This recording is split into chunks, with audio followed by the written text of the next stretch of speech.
அத்தியாயம் 3. கர்மயோகம். கர்மம் என்பது செய்யும் தொழில். தொழில் செய்வது இயற்கையானது, மேன்மையானது. செய்வது அனைத்தையும் பரம்பொருளுக்கே அர்ப்பணித்து விட வேண்டும். ஞான யோகம் தத்துவ ஞானிகளுக்கே பொருந்தும். மற்றவர்களுக்கு கர்மயோகமே சிறந்தது. இக்கருத்துக்கள் இதில் விளக்கப்படுகின்றன. இதில் 43 ஸ்லோகங்கள் அடங்கியுள்ளன. முதலில் அர்ஜுனன் கேட்கிறான், ஜனார்தனா, கர்மத்திலும் சிறந்தது ஞானமே என்பது உனது கொள்கையானால் ஏன் என்னை இந்த கொடும் போரில் ஈடுபடுத்துகிறாய்? முன்னுக்கு பின் முரண்படுவது போல் தோன்றும் உன் உபதேச மொழிகள் எனக்கு குழப்பத்தை உண்டாக்குகின்றன. இப்போது இரண்டிலே ஒன்றைச் சொல். எது எனக்கு நல்லது? அதை பின்பற்றி நான் பயன் பெறுகிறேன். அதற்கு கண்ணன், குற்றமற்ற அர்ஜுனா, குவலயத்தில் மனிதனாக பிறந்தவன் மேற்கொள்ள வேண்டிய தவ நெறிகளை நெடுங்காலத்திற்கு முன்பே நான் சொல்லி இருக்கிறேன். ஒன்று தத்துவ ஞானிகளுக்குரியது, ஞான யோகம். இன்னொன்று மற்றவர்களுக்குரியது, கர்மயோகம். ஒருவன் கர்மங்களை செய்யாமல் இருப்பதாலேயே செயலற்ற நிலையை அடைவதில்லை. இன்னொருவன் துறவியாவதால் மட்டுமே பரம்பொருளை அடைவதும் இல்லை. உலகில் பிறந்த எவனும் கணப்பொழுதும் கூட இயங்காமல் இருப்பதில்லை. இயற்கை குணமே அவன் இயக்கத்தை தூண்டுகிறது. எவன் ஒருவன் உணர்ச்சிகளை அடக்கிக் கொண்டு உள்ளத்தால் அவற்றை நினைத்து கொண்டிருக்கின்றானோ அவன் மகா மூடன், ஒழுக்கமற்றவன், வேஷக்காரன். கட்டுக்குள் உணர்வுகளை வைத்துக்கொண்டு கர்மயோக காரியங்களில் ஈடுபடுகிறவனே உயர்ந்தவன். அதனால் உனக்கு விதிக்கப்பட்ட கர்மத்தை செய்வாயாக.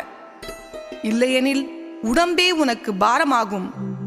சும்மா இருப்பதை காட்டிலும் ஏதாவது ஒரு கர்மம் செய்வதே வாழ்வின் சாரமாகும்.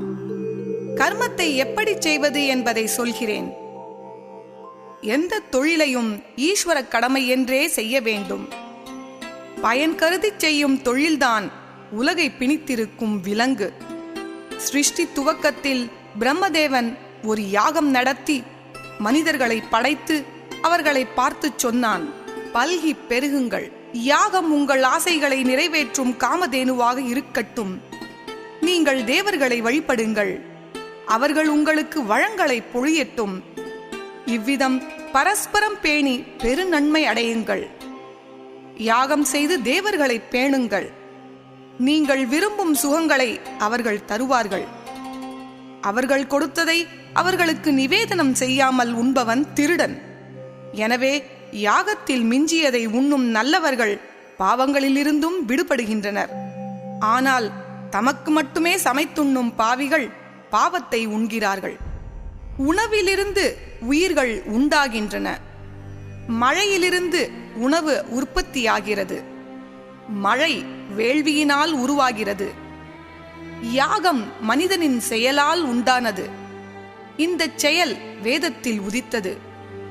வேதம் என்பது பிரம்மத்தில் தோன்றியது. எங்கும் நிறைந்த இந்த பிரம்மம் யாகத்தில் நிலை பெற்றுள்ளது. இந்த சங்கிலித் தொடர் சக்கரவட்டத்தை பின்பற்றாதவன் பாவியிலும் பாவியாவான். ஆனால் ஆத்ம ஞானத்தில் திளைத்து திருப்தி அடைகிறவனுக்கு தொழில் செய்யும் கடமை இல்லை. அப்படி செய்தாலும் யாதொரு பயனும் இல்லை. எவ்வுயிருடனும் அவனுக்கு உறவும் இல்லை. ஆகவே பற்றை துறந்து பாங்குடன் பணிகளை செய். இப்படி செய்பவன் பரம்பொருளை அடைவது மெய். ஆம், ஜனகன் முதலானோர் கடமையை செய்தே முக்தி அடைந்தார்கள். உனக்காக இல்லை என்றாலும் உலக நன்மைக்காக காரியத்தில் நீ ஈடுபட்டாக வேண்டும். ஏனெனில் தலைவன் செய்வதையே மற்றவர்கள் செய்கிறார்கள். அவன் நியாயம் என்பதையே மற்றவர்கள் ஏற்றுக்கொள்கிறார்கள். என்னைத்தான் எடுத்துக்கொள்ளேன். உலகிலும் எனக்கு கடமைகள் இல்லை.